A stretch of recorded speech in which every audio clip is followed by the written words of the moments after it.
नमस्कार दोस्तों, मैं विजय सर और आप देख रहे हैं कैवल्य स्टडी सेंटर, जो हमेशा कम में अच्छा पढ़ाता है, ऑनलाइन ऑफलाइन दोनों। हमारे साथ एक कैंडिडेट बैठी हुई है जो कि हमारी कैवल्य स्टडी सेंटर की बेहतरीन स्टूडेंट्स है। 2023 बैच ने ज्वाइनिंग की थी और फाइनली इनका अभी सरकारी नौकरी हो चुका है एसएससी जीडी में, जो कि 2024 का वैकेंसी था। और इनका नाम मैं बता रहा हूँ, इनका नाम है शांति प्रिया महतो। ठीक है। और इनका जो पोस्ट मिला है आईटीबीपी मिला है और इनका ट्रेनिंग भी स्टार्ट होने वाला है, जो कि 22 जनवरी 2025 से इनका ट्रेनिंग स्टार्ट होने वाला है। हरियाणा के आपका पंचकुला एक डिस्ट्रिक्ट है जहाँ पर ये ज्वाइनिंग के लिए जाएगी। इनके साथ हमारे और भी बच्चे जाएंगे, अलग अलग पोस्ट पे जाएंगे। इनके साथ भी हमारे साथ कुछ लोग जाएंगे, जैसे कि हमारा देवकी किसान है वो जाने वाली है, उनसे भी आपको हम लोग रूबरू करवाएंगे बहुत जल्दी। तो अभी जैसे कि हमारा एग्ज़ाम है, आप सबको पता होगा, जितने भी हमारे बच्चे अभी जिनको डिफेंस लाइन या जो बच्चे हमारे जीडी देने वाले हैं इस साल 2025 का वैकेंसी 4 तारीख से एग्ज़ाम है, 4 फरवरी 2025 से। तो सबसे पहले हम इनसे जानना चाहेंगे, हमारी जो शांति है, कि एक्चुअली में इनका जो एग्ज़ाम के पहले, क्योंकि लास्ट 1 महीना बचा है, तो इनका स्ट्रेटेजी क्या था, प्लानिंग क्या था, ये उन बच्चों को क्या सजेशन कर सकती है या क्या करना चाहती है, इनसे डायरेक्टली हम लोग बातचीत करेंगे थोड़ा। मैं तो यही बोलना चाहूँगी, यही सजेशन करना चाहूँगी कि आपको जो मतलब अच्छा से आता है, जिसमें आप कॉन्फिडेंटली कर सकते हैं, आपको लग रहा है मैं इसमें मार्क उठा सकता हूँ, आप वो सब्जेक्ट को फर्स्ट प्रायोरिटी दीजिए। और जो नहीं आ रहा है आपको, आप उसको प्रायोरिटी दीजिए, लेकिन थोड़ा मतलब क्या बोलूँगी, अच्छा से उसको देखिए। जो हो रहा है उसमें मार्क उठा सकते हैं, उसको छोड़ के जो हल्का फुल्का आएगा उसको बाद में देखिए आप। जी लग रहा है अभी तो हम लोगों का सुंदरगढ़ डिस्ट्रिक्ट आता है, जो आगे की नक्सल था अभी नक्सल हट गया है। उसका हिसाब से यहाँ के स्टूडेंट सबको ज़्यादा मतलब मेहनत भी करना पड़ेगा। इसीलिए मैं बोल रही हूँ थोड़ा अच्छा से देखिए। और मैं पर्टिकुलर आपको पढ़ाई में ध्यान देना है। बहुत सारे बच्चों को मैं देखी हूँ ऐसे होते हैं कि मतलब नॉर्मली पढ़ते हैं, लेकिन ज़्यादातर मोबाइल में ध्यान देते हैं या फिर इधर उधर मन भटका के पढ़ते हैं। मैं उनको बोलना चाहूँगी आप बस फोकस के साथ पढ़िए और अच्छा से पढ़िए। देखिए, जैसा कि शांति जी ने बताया कि हमारा ये जो सुंदरगढ़ डिस्ट्रिक्ट से ये है, हम लोग की उड़ीसा का सुंदरगढ़ डिस्ट्रिक्ट से, तो सुंदरगढ़ डिस्ट्रिक्ट में क्या है कि ये नक्सल एरिया था हमारा।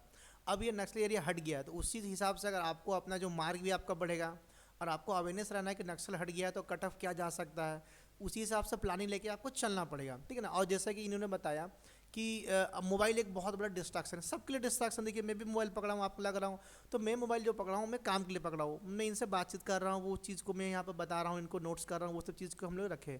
अब मैं बैठ के यहाँ थोड़ी किसी से कॉल कर रहा हूँ, व्हाट्सअप कर रहा हूँ। मैं देखा हूँ लोगों को, बच्चों को, कि जब क्लासेस चलते रहता है, हमारा क्लासेस जब चलते रहेगा, बच्चे क्या करते हैं, पीछे बैठ के व्हाट्सअप में हाय हेलो करते हैं, किसी से बातचीत करते हैं, कुछ लोग तो वीडियो कॉलिंग करते हुए पकड़ाए हैं। तो बच्चा देखिए, ये जो सरकारी नौकरी हो ना, ये पैसेंस मांगता है। क्या मांगता है आपका? पैसेंस, मतलब कि धैर्य मांगता है। धैर्य के लिए आपको ये सब चीज़ों को थोड़ा दूर रखना पड़ेगा। मैं ये नहीं कहता हूँ कि आप मोबाइल यूज़ करना बंद कर दो, आप मोबाइल यूज़ करिए, कम यूज़ करिए, ज़रूरत के हिसाब से यूज़ करिए, जहाँ ज़रूरत है वो उतना ही करिए। अब इसका ये मतलब नहीं है कि ज़रूरत को आप ज़रूरत से ज़्यादा यूज़ करें, तो फिर ये आपके लिए हानिकारक हो सकता है। तो अभी देखिए नेक्स्ट, जैसे कि हमारा इनसे हम क्वेश्चन लेंगे कि जैसे कि, क्योंकि हमारा सबसे दिक्कत होता है कि सबके पास 24 घंटा है, उसमें आपको मोबाइल देखना है, ट्यूशन जाना है और घर का काम देखना है, दोस्तों से मिलना है। तो इनका टाइम मैनेजमेंट ये कैसा करती थी, क्या क्या इनका स्ट्रेटेजी था, ये टाइम मैनेजमेंट कैसा कर रही थी, इनसे जानेंगे। क्योंकि मैं बताना चाहता हूँ कि जो शांति जी है ये मतलब कि थोड़ा दूर से आती थी, तो इनको आने जाने में बहुत दिक्कत हो रहा था, जिसके कारण इन्होंने यहाँ पर हॉस्टल में शिफ्ट हुआ। और आई थिंक खाना भी आपको उससे बना रहे थे ना। ये सब में खुद से ही बनाते थे अपना खाना। जैसे ये खाना खुद से बना रही थी, तो इनसे जानना चाहेंगे कि ये खाना बना करके, खा के, क्लासेस करके, फिर पढ़ाई करके, रिवीजन वगैरह कैसे करती थी, थोड़ा इनसे हम लोग इन्फॉर्मेशन निकालते हैं, ठीक है ना। मैं वैसे बोलने जाऊँ तो खाना एक ही टाइम का बनाती थी। एक ही टाइम बना लेती थी, जो कि रात में भी खाना पड़ता था, क्योंकि मैं हॉस्टल में रहती थी। मेरे को ऑलमोस्ट सब देख के चलना पड़ता था, गैस उस सब का सेविंग भी करना पड़ता था। ऊपर से मेन हुआ टाइम का। 2 टाइम अगर खाना बनाती थी तो हम लोगों का टाइम भी चला जाता था खाना बनाने में। कम से कम 2 से 3 घंटा तो लग ही जाता था। अगर सुबह 2 घंटा गया और शाम को 2 घंटा गया तो पढ़ाई में तो ऑब्वियसली इधर उधर हो गई। इसलिए मैं सुबह बना देती थी, शाम को उसी को गर्म करके खा लेती थी। और जितना, एक तो मैं क्लास भी आती थी सुबह, मेरा क्लास होता था 11:30 से 1 बजे तक। यहाँ आकर मैं इसीलिए सुबह ही खाना बना के आ जाती थी। ऊपर से यहाँ आके क्लास करने के बाद जाके खा के थोड़ा सा रेस्ट करके फिर से अपना पढ़ाई में स्टार्ट कर देती थी। उसके बाद शाम को होते ही ग्राउंड जाती थी, ऐसे नॉर्मली वर्क के लिए। क्योंकि अगर एनी टाइम मतलब पढ़ाई पढ़ाई भी करते रहेंगे तो माइंड इधर क्या बोलूँगी डिस्टर्ब हो जाता है। तो इसीलिए थोड़ा वर्क उक करके मतलब अच्छा से माइंड को रिलैक्स करके आ जाती थी और फिर से अपना पढ़ाई स्टार्ट कर देती थी। फिर वैसे ही होता था, 9-10 बजे तक पढ़ती थी, फिर अपना खाना वाना खा के मैं पर्टिकुलर सो जाती थी। मेरा उतना रात रात भर जागना भी नहीं था, क्योंकि सुबह उठ के पढ़ना भी होता था ना। अगर सुबह उठ के मतलब नींद पूरा नहीं होगा तो पढ़ाई भी डिस्टर्ब, मतलब बीच में रुक जाएगा, फिर अच्छा से याद भी नहीं रहेगा। इसीलिए मैं सुबह जल्दी उठ जाती थी, रात को जल्दी सो जाती थी, फिर सुबह उठ के वही अपना रूटीन स्टार्ट हो जाता था, खाना बना के पढ़ाई रिवीजन थोड़ा करके क्लास आओ, क्लास से अपना वही चलता था। और जैसे इन्होंने शांति जी ने जो बहुत ही प्यारा सा बात बोला कि देखिए कि ये रात को ज़्यादा जगती नहीं थी, सवेरे उठती थी। देखिए बहुत ही बेहतरीन जीवन में अगर आपको सक्सेस पाना है, अजय अजय सरकारी नौकरी नहीं, अजय जीवन में एक सक्सेसफुल पर्सन बनना है, ठीक है ना, तो आपको इतना याद आना कि रात को ज़्यादा लेट तक नहीं जगना, जैसे 2 बजे 3 बजे तक नहीं जगना है। और सवेरे आपको कोशिश करना है कि 6 बजे 7 बजे तक आप उठ जाया करिए। अब 9-10, कुछ लोग 10 बजे 11 बजे उठते, कुछ बच्चे ऐसे भी आते हैं, मैं देखा हूँ सर जी मैं क्लास नहीं आ पाऊँगा 8 बजे। क्यों ना बेटा? तो मैं सर उठ नहीं पाता हूँ। अरे मैं उठ नहीं पाती। कुछ लोग बोलते हैं सर मैं 10 बजे भी नहीं आ पाऊँ, क्योंकि मैं तो 10 बजे तो उठता हूँ। तो हमको 12 बजे क्लास चाहिए, हमको 2 बजे क्लास चाहिए। तो ये सब अच्छा मतलब नहीं है, आपका डिसिप्लिन नहीं है। डिसिप्लिन का मतलब यही होता है कि आप चीज़ों को मेंटेन वे में रखेंगे। जैसे कि आप अर्ली नाइट, जैसे जल्दी आप इवनिंग में सोएंगे, जैसे मान लीजिए आप, मेरे हिसाब से आप 10 से 11 बजे या 12 बजे तक अंदर सो सकते हैं, कि वो सवेरे 6 से 7 बजे उठ जाइए, सफिशिएंट नींद मिल गया। और आपको जरूरत नहीं है दोपहर को सोने का, आप थोड़ा मतलब रेस्ट कर सकते हैं, आधा घंटा हाफ एन आवर, अगर आपके पास समय है। बट मैं सजेस्ट करूँगा ऐसा करना ठीक नहीं है। आप जल्दी सोइए और जल्दी उठ जाइए, बाकी दिन भर को पूरा यूटिलाइज करिए। जैसे बता रही थी कि अगर मैं ज़्यादा जग जाऊँगी तो मेरे को दिन में नींद लगेगा, या फिर ठीक से काम नहीं कर पाऊँगी, मज़ा नहीं आएगा। मेरा क्लासेस भी होता था, इनको खाना ही बनाना होता था।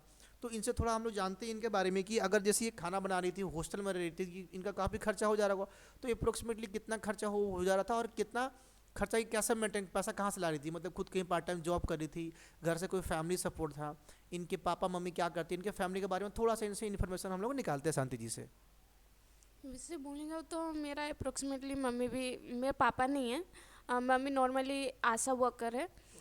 देखिए जैसे कि इन्होंने बताया कि इनके पापा नहीं है, तो इनके लिए एक जोरदार ताली होना चाहिए, क्योंकि इनके फादर नहीं है और इनकी मम्मी एक आशा वर्कर है, फिर भी ये मतलब कि काम कर रही है। तो आशा वर्कर आप समझ सकते हैं, जो कि हमारा उड़ीसा गवर्नमेंट में होते हैं, क्या है कि वो लोगों को मतलब हेल्प करते हैं एज ए गवर्नमेंट एम्प्लॉय ना, एज ए गवर्नमेंट के लिए। ठीक है, इनसे ज़्यादा इन्फॉर्मेशन निकालते हैं हम लोग, क्या होगा उनके बारे में जानते हैं थोड़ा। मम्मी अप्रोक्सीमेटली हम लोग 3 बहन हैं, मेरे से छोटी 2 जन हैं, तो मैं बड़ी हूँ इसीलिए मेरे ऊपर भी रिस्पॉन्सिबिलिटी था। मम्मी बोल रही थी यही से आना जाना कर, लेकिन मेरे को अगर घर से आऊँगी, मेरा यहाँ से, मेरा केसी से घर अप्रोक्सीमेटली 15 to 20 किलोमीटर हो जाएगा। वहाँ से आना आना करने में मेरा बहुत टाइम चला जाएगा, जिसकी वजह से मैं पढ़ भी नहीं पाऊँगी और माइंड डिस्टर्ब भी हो जाएगा। इसलिए मैं यही आकर रहने लगी। मम्मी हालांकि मैं उतना क्या बोल, हाँ, फाइनेंशियली मैं स्ट्रांग नहीं थी। मैं फिर मम्मी को बोली, मैं कि मम्मी भी समझी कि मेरे को कि नहीं बच्ची कुछ करना चाहती है, मतलब उसको सपोर्ट करना चाहिए। वो मेरे को सपोर्ट की। वही मेरा महीना में 2-3 हज़ार तक आ जाता था। खर्चा आ जाता था 3 हज़ार तक। फिर उसी में मेरे को एडजस्ट भी करना रहता था, महीना भर चलना भी रहता था, रूम रेंट, गैस, फिर वो हो गया वेजिटेबल, सब खरीदना रहता था। उसी में मेरा 3 तक आ जाता था। और मम्मी भी मतलब मम्मी सपोर्ट की, इसीलिए मैं आज यहाँ तक पहुँच सकी। मैं सर को भी बहुत बहुत थैंक यू बोलना चाहती हूँ, जो कि मेरे को यहाँ अच्छे से, बहुत अच्छे से पढ़ाया, जिनकी वजह से मैं यहाँ पहुँच सकी। थैंक यू शांति जी, इतना बोलने के लिए कि हम लोगों ने पढ़ा। देखिए मैं इनको अकेले नहीं पढ़ाया हूँ, हमारे साथ पूरा कैवल्य का बहुत सारा टीम था। उन सारे टीम के बारे में हम बात करेंगे आगे चल के। तो अभी जैसे कि हम लोग बात करते हैं इनका कैसा खर्चा वगैरह हुआ, तो देखिए ये बता रही थी कि जैसे इनको 2 से 3 हज़ार रुपया इनको घर से अप्रोक्सीमेटली आ रहा था। देखिए 2 से 3 हज़ार रुपया आज के महंगाई में 2025 पे हम लोग बैठे हुए हैं। आप सोच सकते हो उसमें जो रूम का रेंट देना होगा, आई थिंक 1200-1500 रुपया आपका रेंट होगा रूम का। देखिए उसमें फिर आपको अपना खाना मेंटेन करना है, रहना है, कहीं जाना उसका भाड़ा मेंटेन करना है। उसके साथ में आपको मान लीजिए कुछ मोबाइल का रिचार्ज भी आज का पता ही कितना महंगा आपको है।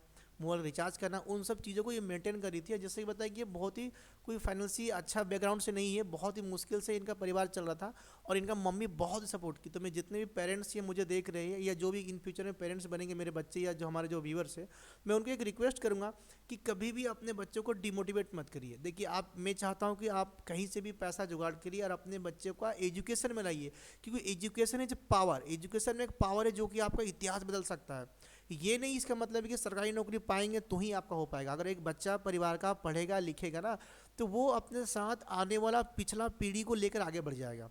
उसका ये मतलब नहीं है कि सरकारी नौकरी ही बदल सकता है। हाँ, सरकारी नौकरी उसमें एक जरिया हो सकता है। उसके बावजूद भी अगर आप पढ़ेंगे लिखेंगे, आप समझदार एक देश के अच्छे नागरिक बनेंगे, तो आप आगे बढ़ेंगे और आपके साथ आपके लोग आगे बढ़ेंगे और आपका देश भी आगे बढ़ेगा। समझ रहे ना बात को? तो हमेशा बच्चों को सपोर्ट करिए, मना मत करिए। आप थोड़ा सा कम खाइए, जैसे होटल रेस्टोरेंट कम जाइए, आप डिस्को वगैरह कम जाइए, या फिर आप मान लीजिए हॉल वगैरह मूवी वगैरह उस समय नहीं जाना है। नहीं जा करके उस पैसे को अपने बच्चों को दीजिए अच्छा एजुकेशन के लिए, और एक अच्छा कोचिंग सेंटर में भेजना है उनको। अगर आपको लग रहा है कि आपको कोचिंग सेंटर भेजना है तो अच्छा कोचिंग सेंटर में भेजिए, उनके बारे में जांच पड़ताल करिए क्या वो सच में पढ़ाते हैं। कुछ लोग ऐसे भी जो बड़े बड़े बोर्ड होनर बेडिंग लगा कर रखे, जो होर्डिंग वगैरह, बट पढ़ाई के नाम पर उनका जीरो है, ठीक है ना।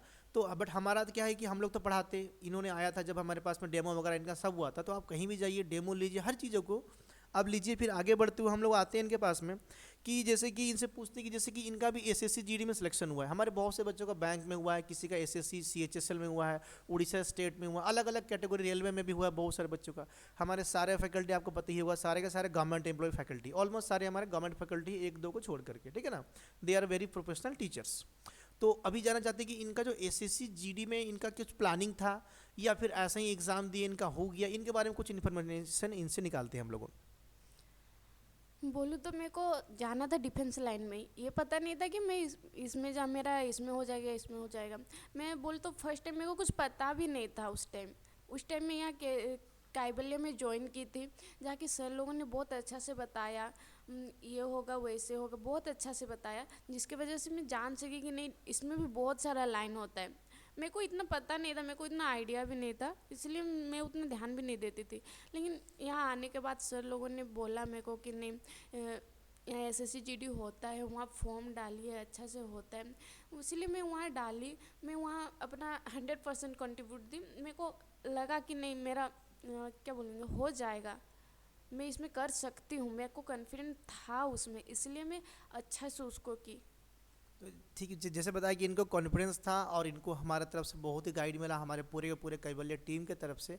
और इनको नहीं, हम हमारे आने वाले सारे बच्चों को जो हमारे पास पढ़ते हैं या नहीं पढ़ते, हमारे तरफ से पूरा पोस्टली होता है बच्चों को हम गाइड करें। ऐसा नहीं कि ऐसे जीडी के लिए, हम लोगों बैंकिंग के लिए पढ़ाते हैं, स्टेट लेवल के लिए पढ़ाते हैं, बीएड एंट्रांस के लिए पढ़ाते हैं, एमबीए के लिए, कैट मेट जेड के लिए पढ़ाते हैं। हमारे पास कंप्यूटर कोर्स भी है। देयर आर मल्टीपल कोर्सेज है, जिस बच्चों को जो नीड होता है, जो हमारे पास में अवेलेबल है, बेस्ट फैकल्टी, बेस्ट सर्विसेज देने का हम प्रोवाइड करते, कोशिश करते हैं। इनका जैसे प्लानिंग था डिफेंस लाइन के लिए, उससे में जीडी का वैकेंसी आई है हमारे पास, नई नई आई थी 2023 आई थिंक सितंबर अक्टूबर के महीना में इनका बैच स्टार्ट हुआ था हमारा। और बहुत सारी इनका बैच थी, ये 1130 बैच में आया करती थी। कॉम्बो कोर्स था आपका, इनका कॉम्बो कोर्स था। कॉम्बो का मतलब होता है जैसे ये एसएससी रेलवे प्लस बैंकिंग की पढ़ाई करती थी, मतलब ये डबल डबल क्लास करती होगी। मॉर्निंग में 9 साढ़े 9 बजे से क्लास करती होगी, फिर जाकर 11 साढ़े 11 बजे से फिर 1 डेढ़ 2 बजे तक इनका क्लास चलता होगा। फिर भी खाना बनाओ, बना के आना बहुत ही मतलब मेहनत का काम होता है जी। आप ट्राई करके देखिए, कुछ बच्चे तो घर में बैठे रहते हैं, उनके पास टाइम नहीं होता पढ़ने का। इनसे कुछ इंस्पिरेशन लीजिए कि क्या मतलब कैसा ये चीज़ों को मेंटेन की, इसको बोलते हैं असली टाइम मैनेजमेंट। चलिए हम लोग नेक्स्ट क्वेश्चन पे आते हैं अभी इनके पास, कि जैसे कि आपको जॉब लगा, जॉब के बाद आपका पहला रिएक्शन आपका क्या था और आपका फैमिली और आपका फ्रेंड्स का रिएक्शन क्या था जैसे बात सर्कुलेट हुआ? सच बोले तो रात को 1 बजे आई थिंक 12 बजे रिलीज हुआ। तब मैं सोई हुई थी, मेरे को पता भी नहीं था कि रिलीज होगा इस बार। तो बहुत अब निकलेगा तब निकलेगा वैसे में चल रहा था, इसलिए मैं सोची भी नहीं थी। मेरे एक फ्रेंड थे, वो कॉल करके बोल रहे रात को 12 बजे कि नहीं ऐसे ऐसे तुम्हारा हो गया, सिलेक्शन हो गया। बहुत खुश था, मेरे को सच बोल तो उस फ्रेंड का थोड़ा नाम जानना चाहिए, जो फ्रेंड आपको बताया आपका सिलेक्शन हो गया।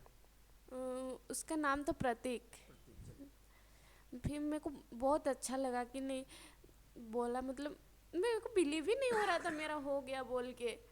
मतलब एक तो बहुत रात को 12 बजे, मेरे को लगा वैसे झूठ मूठ में बोल दे रहा होगा, मजाक मस्ती में रात को कॉल करके बोल दे रहा होगा, लेकिन मेरे को बिलीव ही नहीं हुआ मेरा हो गया। फिर वो सब भेजा, वो सब तब जाकर बिलीव हुआ। फिर मैं उस टाइम कॉल की, मेरी फ्रेंड को कॉल की, तो वो बोली कि नहीं तेरा भी हो गया है, इसमें आईटीबीपी में हुआ है।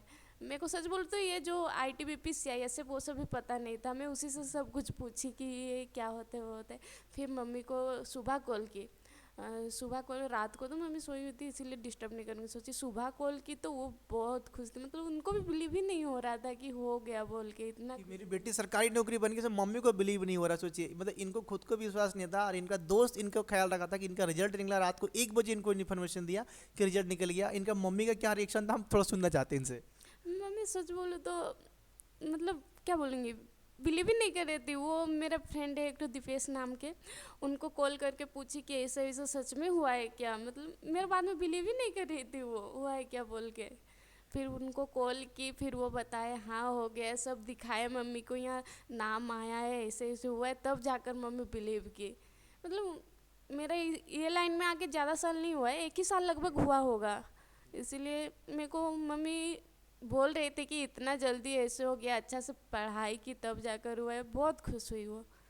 ऊपर से चाचा चाची सबको बताई, उनको भी अच्छा लगा, सब कोई खुश हुए। और देखिए, जैसे ये बता रही कि मम्मी को बताए, इनका मम्मी जो अपनी मम्मी मम्मी को विश्वास ही नहीं होता कि मेरा बेटी सरकारी एम्प्लॉय बन गई है। इसलिए सेंट्रल गवर्नमेंट का एक एम्प्लॉय बन चुकी है, भारत सरकार का सरकारी नौकरी मिल गया अपने परिवार का। आई थिंक आप पहला कोई है या कोई से पहले कोई था? मैं पहली हूँ। देखिए, अपना ये परिवार की जो इनके परिवार की सबसे पहली लड़की या पहले लड़का कोई भी इनका फैमिली में ये पहली हुई जो किसी को सरकारी नौकरी मिला।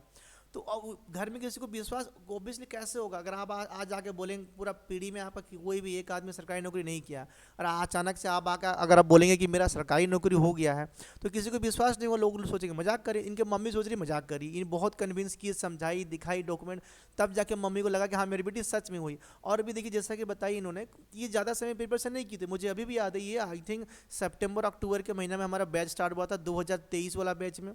उसी बैच में ये आई थी हमारे पास में ना, 23 वाला बैच में, 23 बैच में आई थी। और उसी समय हमारा एक जीडी का स्पेशल बैच भी स्टार्ट हुआ था इवनिंग में। तो इनके पास ये क्या की थी, हमारा वो स्पेशल बैच में भी ज्वाइनिंग की थी, जिसका नॉमिनल सा छोटा सा कोर्स भी था हमारा कैबल्य बच्चे लोग के लिए, उसमें ये ज्वाइनिंग की थी हम लोग उनका। ठीक है ना?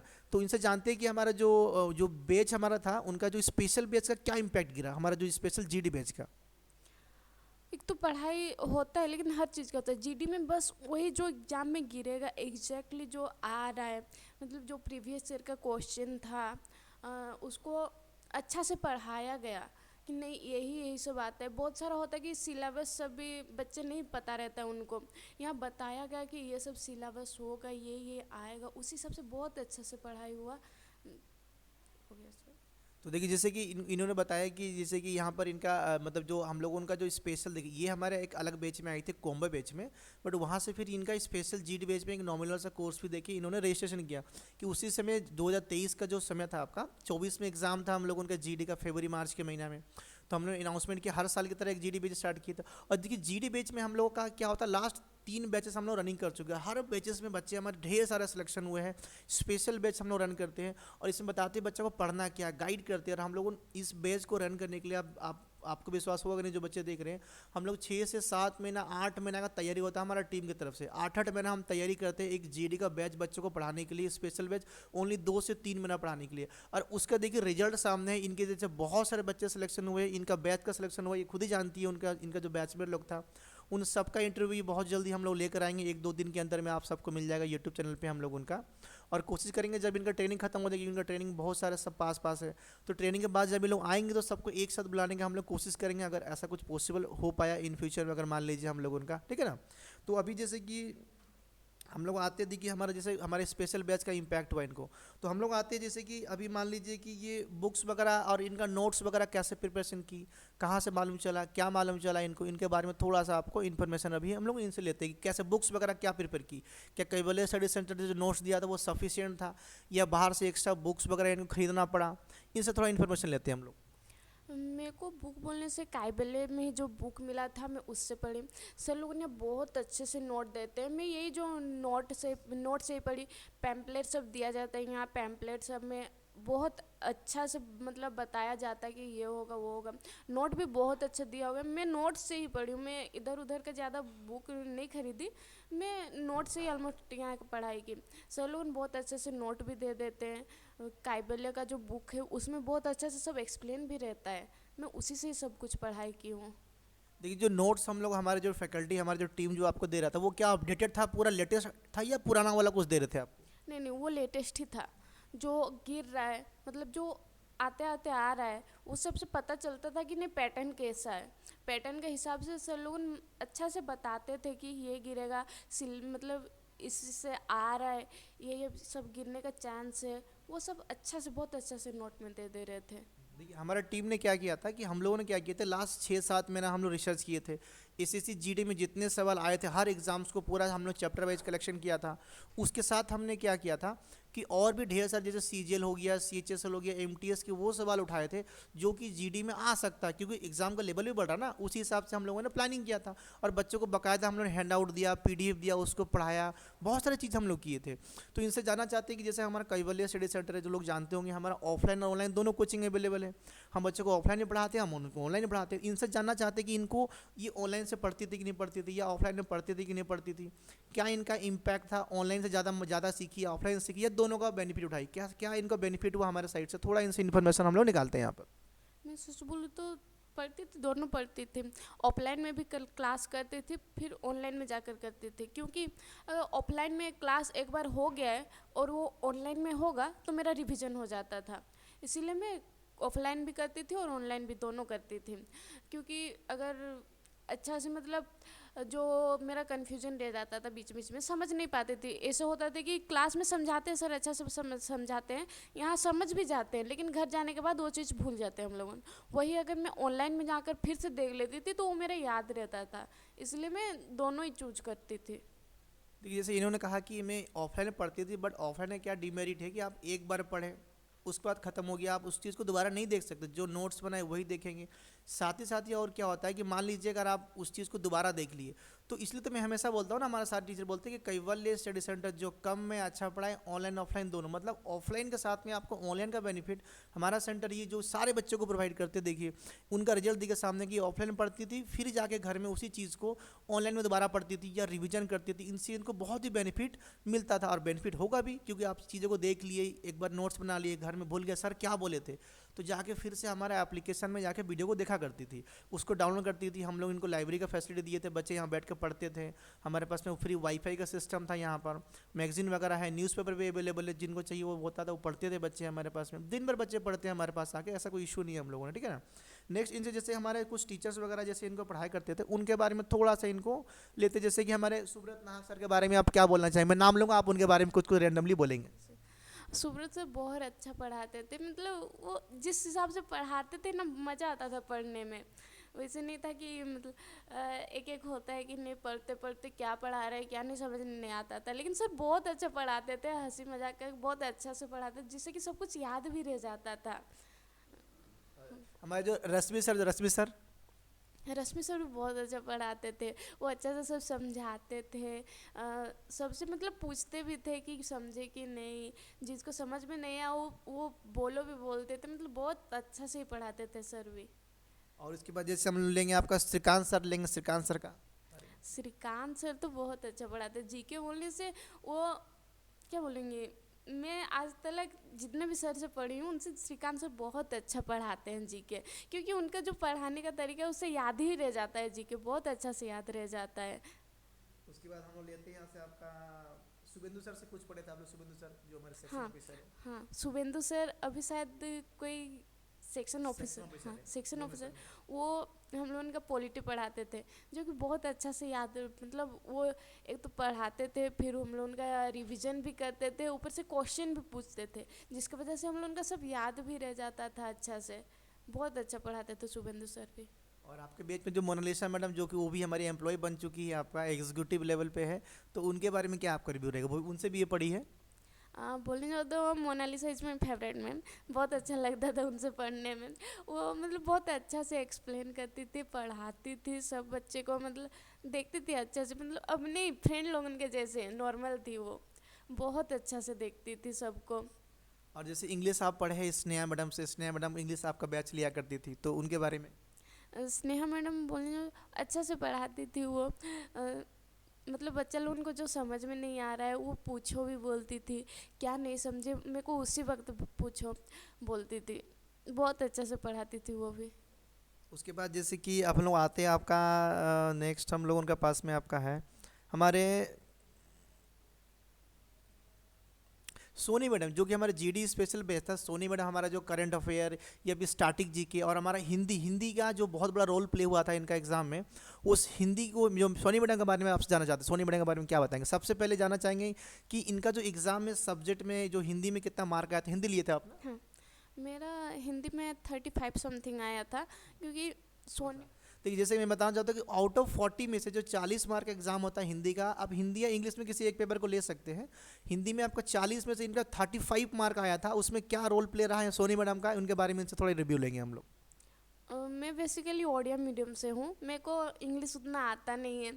मेरा थर्ड लैंग्वेज हिंदी था, तो हिंदी थोड़ा बहुत समझ जाती थी, मेरे को आता था हिंदी। और यहाँ सोनी मैम आई, मेरे को बताई कि नहीं ऐसे ऐसे, मैं एग्ज़ाम का पैटर्न सब समझी, बहुत अच्छा से पढ़ाई सोनी मैम। वो बताती कि नहीं यहाँ से ऐसे पढ़ो तो ऐसे होगा, सब कुछ वो बताती थी अच्छा से। और सच बोलूँ तो मैं मेरा इंग्लिश में अगर एग्ज़ाम दी होती तो मेरा इतना मार्क नहीं आता जितना हिंदी में आया, क्योंकि हिंदी में को मतलब हम लोग बोलते भी हिंदी में हैं, पढ़ते भी, मतलब पढ़ती थी भी, आधा बहुत सब्जेक्ट हिंदी में ही पढ़ती थी, इसलिए मेरे को हिंदी याद रह गया। और इंग्लिश हम लोगों का बस एक ही सब्जेक्ट होता था, इंग्लिश ज़्यादा याद नहीं रखा, इसलिए मैं बोलना चाहूँगी कि जिनको अगर हिंदी में कंफर्टेबल लग रहा है तो वो हिंदी ही लेकर एग्ज़ाम दें। ऐसा नहीं कि बहुत बच्चों को भी मैं देखी हूँ, बस स्टेटस के लिए उनको आता नहीं होगा, लेकिन वो इंग्लिश में एग्ज़ाम दी हूँ बोल के इंग्लिश में दे देते हैं एग्ज़ाम, जबकि उनको हिंदी आता होगा बहुत अच्छा से, वो हिंदी में ज़्यादा मार्क उठा सकते हैं, फिर वो इंग्लिश देते हैं। इसलिए मैं बोलना चाहूँगी आप जो कंफर्टेबल लग रहा है, अगर हिंदी कंफर्टेबल है तो आप हिंदी ही एग्ज़ाम दीजिए। देखिए जैसे जो बच्चे अभी ऑलरेडी सेलेक्ट हो चुकी है, इन्होंने बताया कि इनका उड़िया मीडियम मतलब जो स्टेट लेवल से स्कूल से ये पढ़ाई की है, तो इनका इंग्लिश वीक था और इनका हिंदी तो थर्ड लैंग्वेज था, और थर्ड लैंग्वेज को इनको हल्का फुल्का आइडिया था। तो जब एग्ज़ाम में ऑप्शन इनको मिल गया चूज़ करने का हिंदी या फिर इंग्लिश, तो इन्होंने हिंदी लिया। और देखिए हिंदी का नतीजा ये हुआ कि आउट ऑफ 40 में से 35 मार्क ये लेकर आई, और खुद ही बोलती है कि सर जी मेरा अगर मैं इंग्लिश ली होती शायद मेरा इतना मार्क नहीं आता, हो सकता था सिलेक्शन भी नहीं हो पाता, कुछ भी हो सकता था, मार्क कम हो जाता ना आपका, एक एक मार्क 0.5 मार्क के लिए लोग बच्चे कट जाते हैं। तो जितने बच्चे हैं, अगर ये इनका सजेशन है कि अगर वो हिंदी में कंफर्टेबल है तो हिंदी में लीजिए, आप दिखाना नहीं है आपको मैं इंग्लिश में एग्जाम, जैसा इन्होंने बताया कि बच्चों को हिंदी अच्छा से आता है लेकिन वो दिखाने के लिए हिंदी इंग्लिश ले लेता है और फिर एग्जाम में जाकर फेल हो जाता है। तो ऐसा गलती ना करिए। देखिए अभी अब ये जॉब लग गया, इनसे कोई पूछने आने वाला है कि आप हिंदी से पास हुए कि इंग्लिश से पास हुए, बस इनका जॉब लगा, अभी ये सरकारी एम्प्लॉय बन चुकी है, इनका अपॉइंटमेंट लेटर भी घर में आ चुका है, लाना भूल गए, मुझे बता रही थी अभी कि सर जी मैं लाना भूल गई, ऐसा कोई दिक्कत नहीं है। तो इनका जो सजेशन है उस सजेशन को लीजिए और उसी अकॉर्डिंग आप काम करिए, ठीक है ना। थोड़ा हमारे और एक सर के बारे में इन्फॉर्मेशन ले लेते हैं हम लोग, विजय सर के बारे में, उनका क्या रिव्यू है? विजय सर बहुत अच्छे से, मेरे को उतना कुछ आइडिया भी नहीं था, मैं फर्स्ट टाइम यहाँ आई तो विजय सर से मतलब बातचीत की, वो बोले पहले डेमो लीजिए, ये लीजिए, फिर मैं उनसे बहुत अच्छा है वो सर, मतलब क्या बोलूँगी, बहुत अच्छा से मेरे को बताए कि ये होगा, ऐसे करो तो अच्छा होगा, मॉक टेस्ट सब दो, अच्छा से पढ़ाई करो, टाइमली पढ़ाई करो, उस बहुत अच्छा से मेरे को गाइड किया सर। अच्छा, जो मॉक टेस्ट के बारे में अगर बात उठी है तो मैं इनसे जानना चाहता हूँ कि जो हमारे बच्चे हैं अभी आने वाला जो बच्चे एग्जाम देंगे या इन फ्यूचर में जो बच्चे पढ़ेंगे, कि मॉक टेस्ट का क्या रोल रहा है इनका एग्जाम को लेके, ये मॉक टेस्ट कैसा लगाया करती थी और कितना टाइम मॉक टेस्ट में दे रही थी, क्या स्ट्रेटेजी होना चाहिए मॉक टेस्ट को लेके, और कहाँ से मॉक टेस्ट पढ़ना चाहिए, ये कहाँ से प्रिपरेशन की थी? मैं बोलूँ तो सब बच्चों का दूसरा दूसरा होता है, मैं टेक्स्ट बुक से प्रिपेयर की थी। टेक्स्ट बुक में बताना चाहता हूँ, टेक्स्ट बुक हमारा जो ऑफिशियली फ्रेंचाइजी पार्टनर है हमारा वेस्टर्न उड़ीसा का, तो उनका टेक्स्ट बुक का हम लोगों ने सारे बच्चों को टेक्स्ट बुक फ्री में एक्सेस करके आईडी दिया था इनको। मैं टेक्स्ट बुक में लगभग 2 से 3 घंटा देखती थी, क्योंकि अगर मॉक दीजिएगा तभी तो पता चलेगा ना एग्ज़ाम पैटर्न कैसा है, कैसे दे रहे हैं आप, आपका कॉन्फिडेंट बढ़ जाता है उसमें एग्ज़ाम देते टाइम। अगर आप पेन पेपर में प्रैक्टिस किए रहिएगा, देखते रहिएगा कि ये आएगा वो आएगा, लेकिन आपको कंप्यूटर में जाने से मतलब कंप्यूटर में आप जाइएगा तब आपको लगेगा कि नहीं मैं ये देखा था लेकिन मेरे से हो नहीं रहा है। कंप्यूटर के सामने बैठने के बाद मतलब एक अनकंफर्टेबल सा फील होता है कि नहीं हमें ये याद ही नहीं आता उस टाइम क्या करूँगी क्या नहीं, कुछ समझ में नहीं आता है। इसीलिए आप, मैं बोलूँगी तो आप मोबाइल जिनके सामने है वो मोबाइल से दीजिए, नहीं तो जिनके पास कंप्यूटर है कंप्यूटर से दीजिए, क्योंकि आप एग्ज़ाम तो कंप्यूटर में देने वाले हैं, तब आपको पता चलेगा कि नहीं ये सब ऐसे होता है। इसीलिए मैं प्रीफर करूँ कि आप कंप्यूटर में ज़्यादा दीजिए। हम लोगों का यहाँ केसी में भी है कंप्यूटर। हाँ, नया लैब बना है, उसमें कंप्यूटर सब भी है। आपको अगर अच्छा से देना है तो यहाँ आकर भी दे सकते हैं।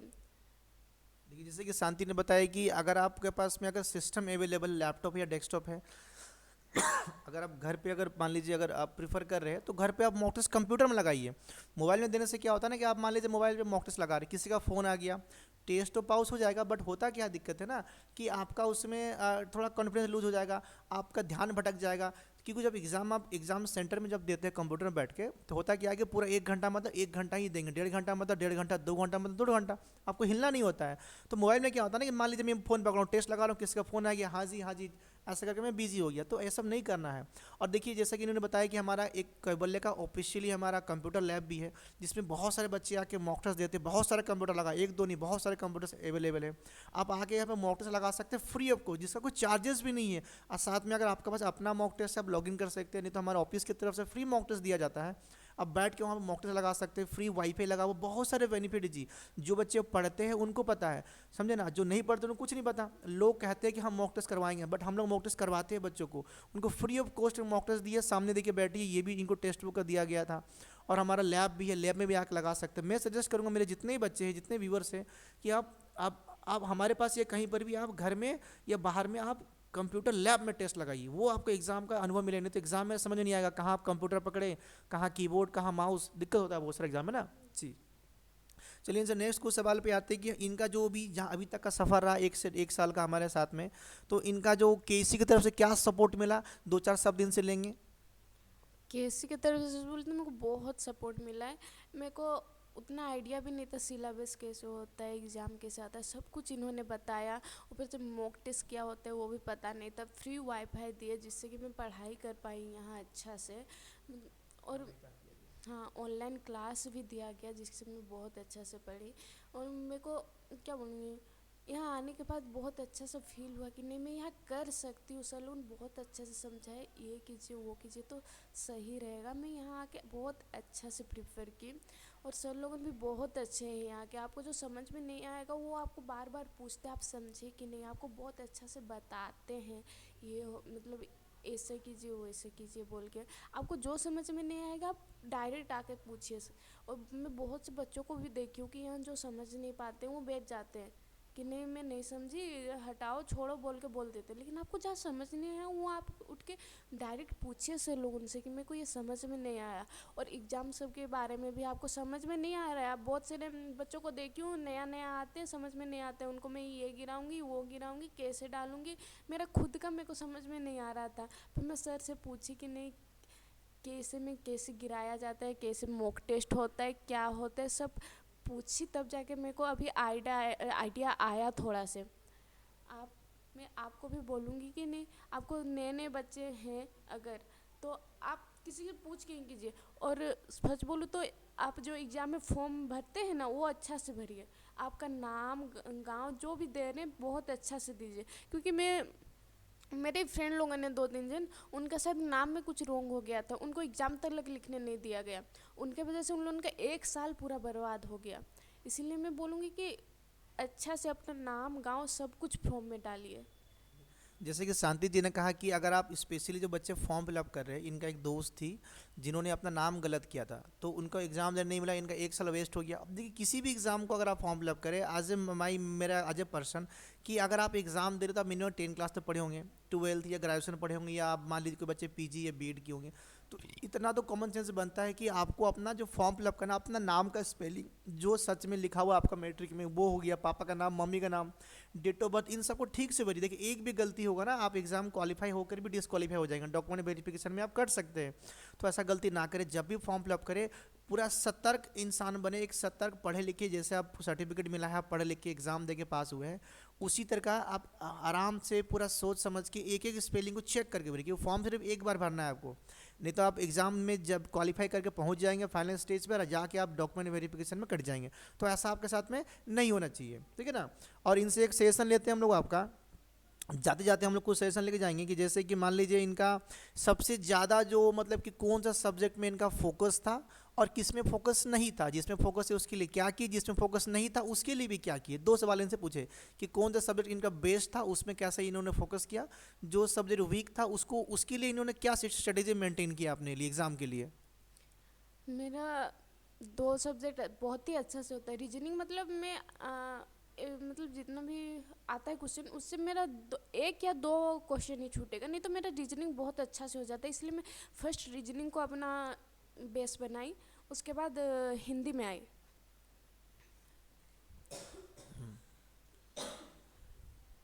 मेरा रीजनिंग को मैं अपना बेस बना कर चली, क्योंकि मेरा रीजनिंग और हिंदी हिंदी मेरे को थोड़ा बहुत आता था, और मैथ भी मेरा हो जाता था। और रहा बात जीके का सिलेबस मतलब कहाँ से आएगा क्या गिरेगा कुछ पता ही नहीं होता है। एक जीके होता है एक समंदर की तरह, कहाँ से एक बूंद गिरा देगा पता ही नहीं चलता है। मैं उसको इसीलिए ज़्यादा ध्यान नहीं देती थी। मैं अपना बेस बनाई, रीजनिंग को बनाई और हिंदी को बनाई और मैथ को बनाई। मैथ भी मेरा हो जाता था इसलिए मैथ भी मैं तो बना ली। और जीके तो मेरे से होता नहीं था। मैं मुश्किल से जीके का 2-3 क्वेश्चन अटेंड की रहूँगी, मेरा जीके होता ही नहीं था। ज़्यादातर क्या बोलते हैं करंट अफेयर सब आता था, उसके लिए अपडेट रहना पड़ता था। और मैं अपडेट थी फिर भी मेरे को पता नहीं चलता था क्या आएगा कैसे आएगा, इसलिए मैं अपने बहुत अच्छे से रीजनिंग को ही पढ़ाई की।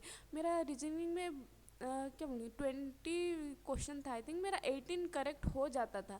18 टू 17 18 करेक्ट हो जाता था, ज़्यादा रॉन्ग नहीं होता था। इसलिए मैं रीजनिंग को ही अपना अच्छा से मतलब देखी थी। देखिए, जैसे इनका सजेशन है कि ये बता रही है कि इनका जो सबसे बेस्ट सब्जेक्ट था इनका रीजनिंग, और आपका हिंदी पे ज़्यादा फोकस की थी, और इनमें इनका बहुत मार्क आया। जैसे जो रीजनिंग वाला सब्जेक्ट था इनका 20 में से 18 क्वेश्चन लगभग सही हो जा रहा था इनका। हिंदी भी लगभग सही हो रहा था सारा क्वेश्चन। जीके थोड़ा इनका वीक था, करंट अफेयर थोड़ा वीक था, हम लोग तो पढ़ाते थे सारा इनको, पर फिर भी वीक था तो वीक था, कोई इशू नहीं है। तो फिर भी उनको ये स्ट्रेटेजी की, थोड़ा पढ़ी उड़ी जितना भी हुआ। उसमें कितना मार्क था बता पाएंगे जीएस में आपका? जीएस में आई थिंक मेरा 6-7 था। देखिए, जीएस में 6-7 था, और लेकिन बाकी सब्जेक्ट में इनका बहुत अच्छा मार्क था। जैसे इनका हो गया आपका रीजनिंग में, इनका हो गया आपका हिंदी में। मैं जाना चाहता हूँ मैथ में कितना मार्क था आपका अप्रोक्सीमेटली? मेरा मैथ में 18 था आई थिंक। देखिए, मैथ में इनका लगभग 40 में से 18 था। फिर भी देखिए मैथ में मार्क कम हुआ, जीएस में कम हुआ, बाकी सब्जेक्ट में अच्छा मार्क निकल गया। कट ऑफ पार हो गया। देखिए आज सरकारी एम्प्लॉय बन चुकी है, इन फ्यूचर आप और भी आगे बढ़ेगी। तो इनसे और एक सवाल हम लोग लेना चाहते हैं कि अगर मान लीजिए कि जो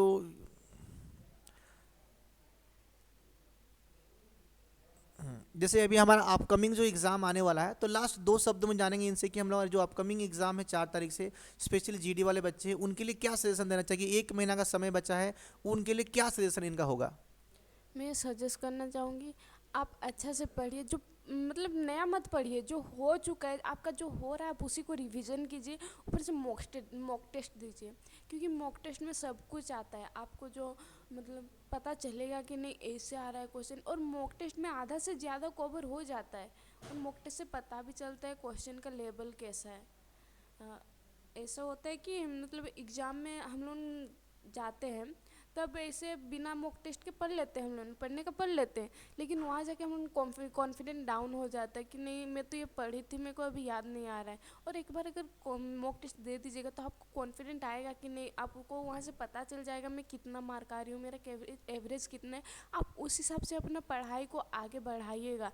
आपको लग रहा है कि मेरा इतना कम मार्क हो रहा है, कटअप इतना से इतना आता है, आप उस हिसाब से अपना मतलब मेहनत को बढ़ाइएगा कि नहीं मैं और ज़्यादा पढ़ूंगी तो इतना मेरा मार्क आ सकता है, मैं इतना कट ऑफ क्लियर कर सकती हूँ। आप उसी हिसाब से पढ़ाई कीजिएगा। देखिए, जैसे इन्होंने कहा कि जो बच्चे अभी लास्ट मोमेंट में जिनका एग्ज़ाम है अभी, या किसी भी एग्ज़ाम को दे रहे हैं, तो अभी आपको और 10-15 दिन हाथ में है या 20 दिन आपके हाथ में है, तो आपको और नया कुछ पढ़ने का ज़रूरत नहीं है। जो आप पढ़ चुके हैं उनको ठीक से रिवीजन करिए, और मॉक टेस्ट पे पूरा फोकस करिए, क्योंकि मॉक टेस्ट में सब कुछ आता है और सब कुछ से ही आपको जॉब लगता है। समझ गया सारा बात ना? तो और जाते जाते इनसे कुछ हम लोगों ने इनको कुछ बातचीत में मेरा सजेशन रहेगा कि जैसे इनका मम्मी इनको पापा इनके नहीं थे, और इनका मम्मी इनको सपोर्ट की, जैसे भी करके बहुत मुश्किल से पढ़ी बच्ची आज हमारे सरकारी एम्प्लॉय बन चुकी है। तो इन्होंने स्टार्टिंग बताया था कि इनकी दो सिस्टर है आपकी, और ना इनसे छोटी है आपसे, इनसे दोनों दो सीधे छोटी है, तो मेरा एक इनसे रिक्वेस्ट रहेगा कि आप सरकारी नौकरी कहीं पर भी रहिए, उन दोनों सिस्टर को आप पढ़ाई में आप सपोर्ट करिएगा, उनको फाइनेंशियल सपोर्ट करिएगा। अगर उनको नीड रहा हमारा, अगर हमारा सेंटर का, तो हम लोग भी उनको सपोर्ट करेंगे, डेफिनेटली सपोर्ट करेंगे। आप जैसे एक सरकारी नौकरी में आज आप ज्वाइनिंग आपका हो चुका है, तो मैं चाहूँगा कि आपकी दोनों बहनें हैं और वो और आपके आने वाला जो नेक्स्ट जनरेशन जो भी रहेगा, आप उनको हमेशा पढ़ाई में सपोर्ट करिएगा कि पढ़ाई is a power, education is a power. मैं तो ऑब्वियसली बहुत सपोर्ट करूँगी, क्योंकि मैं जिस सिचुएशन से गुजरी हूँ, मैं जिस हिसाब से पढ़ाई की हूँ, मैं नहीं चाहती मेरे बहन लोगों ने उस हिसाब से पढ़े। वो अच्छा से पढ़े, जो भी पढ़ रही है बहुत अच्छा से करे। अगर उनका जो ड्रीम है वो अपना ड्रीम अचीव करे। बहुत सारों को भी मैं देखी हूँ कि नहीं मेरे से ये, उनको आता होगा लेकिन मेरा बहाना बना लेते हैं कि नहीं मेरा ये हो रहा है वो हो रहा है, उससे सब पढ़ाई ही नहीं करते उन लोगों। मैं उनको बोलना चाहूँगी कि नहीं, मुश्किल हर हर इंसान का ज़िंदगी में, दुख हर इंसान का ज़िंदगी में है। आप लोगों ने बस अपना ड्रीम को अचीव करने में फोकस दीजिए। आप अच्छा से पढ़ाई कीजिए। Education is the power. इस मतलब आगे था ऐसा कि नहीं लड़की लोगन पढ़ नहीं पाती थी, ये वो नहीं कर पाती, लेकिन अभी का जनरेशन चेंज हुआ। अभी का लड़की लोगन अच्छे से पढ़ रही है, अपने पैर में खड़ी हो रही है। बहुत से लड़कियों को देखती हूँ कि नहीं छोटे छोटे एज में शादी दे रहे हैं। मैं उन पेरेंट्स से रिक्वेस्ट करूँगी कि नहीं, उनको अगर कुछ बनना है, उनका ड्रीम है, तो आप उनको सपोर्ट कीजिए, उनको आगे बढ़ने में मतलब उनका सपोर्ट बनिए। हाँ। देखिए, इन्होंने बहुत प्यारा सा बात बोला कि कुछ बच्चों का शादी, लड़कियों का शादी कम उम्र में हो रहा, तो उन सारे पेरेंट्स के लिए ये एक इंस्पिरेशन बनेगी हमारी शांति, कि उनको आप मौका दीजिए पढ़ने का, उनको सपोर्ट करिए, तो उससे क्या होगा कि बहुत ही सुविधा होगा, समझे ना। और साथ, हाँ, तो जैसे कि था इनका कि बताई कि सारे पेरेंट्स को इनको सपोर्ट करना चाहिए, और इनसे भी हम उम्मीद रखेंगे। और ये उम्मीद क्या करना, ये तो सपोर्ट करेगी अपनी बहनों को और आने वाले पीढ़ियों को, और जिनको भी सपोर्ट चाहिए अपने तरीका से पढ़ाई में हमेशा सपोर्ट करेगी। और एक इनसे लास्ट एक क्वेश्चन लेना चाहेंगे हम लोग, उनकी जो हमारे कैवल्य स्टडी सेंटर में पढ़ी, बहुत सारे टीचर्स हमारे पास, बहुत सारे टीचर हमारे पास में अवेलेबल है। इनका सबसे बेस्ट टीचर, इनको जो भी अच्छा लगता है, मैथ वाले, रीजनिंग वाले, इंग्लिश वाले, जीके वाले, करंट अफेयर वाले, हिंदी वाले, अपना तरीका से कुछ भी उनके बारे में दो शब्द बोल सकती है। मेरे को सबसे अच्छी लगती थी मोनालिसा मैम।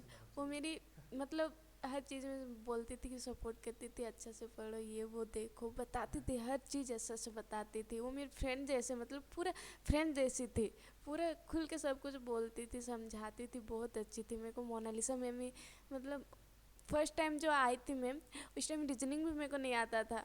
उस टाइम वो बताई ऐसे करो तो ऐसे होगा, अच्छा से पढ़ो तो हो जाएगा, इसलिए मेरे को वही मैम फेवरेट हो गई। और जो मोनालिसा मैडम है वो भी हमारे ऑलरेडी एम्प्लॉय है हम लोग इनकी, जिनको नहीं पता मैं बताता हूँ, हमारे सारे टीचर्स एम्प्लॉय हैं, कुछ लोग नॉन एम्प्लॉय भी हैं। तो एम्प्लॉय से पढ़ने का यही फ़ायदा होता है कि वो लोग आपको वो चीज़ बताएंगे जो चीज़ करने से जॉब मिलता है, या जब डिमोटिवेट होंगे तो वो आपको मोटिवेट कर देंगे आपको, ठीक है ना। तो इसी के साथ हम लोगों ने हमारा आज का सेशन को हम लोगों ने स्टॉप करेंगे, और हमारा जो नेक्स्ट सेशन बहुत सारे बच्चे सिलेक्शन हुए हैं उनके साथ आपको लेकर आएंगे बहुत जल्दी। और मेरे दिल से हमारी टीम की तरफ से बहुत सारी शुभकामनाएं हमारी शांति को और इनके पूरी परिवार को और इनके सारे दोस्तों को, अड़ोस पड़ोसियों सबको, क्योंकि इन्होंने एक इतिहास रच दिया है अपने परिवार का। और मैं चाहूँगा ऐसा बहुत सारे इतिहास बने, बहुत सारे फैमिली बने, और ये लोग आगे बढ़े, जीवन में आगे रहे। और हम लोगों को याद रखिएगा, आप जहाँ भी रहेंगे हम लोग तो याद रखेंगे आपको। आप तो कहीं बहुत दूर चले जाएंगे हम लोग से, कहीं ना कहीं पोस्टिंग, जब भी मौका मिलेगा, पूजा फेस्टिवल छुट्टी में आएंगे, एक बार मिल लीजिएगा हम लोगों से। बाकी वो हमारे साथ फ़ोन में तो कनेक्टेड रहेगी हमारे साथ में। तो थैंक यू शांति, जुड़ने के लिए बहुत बहुत धन्यवाद, कॉन्ग्रेचुलेशन, थैंक यू।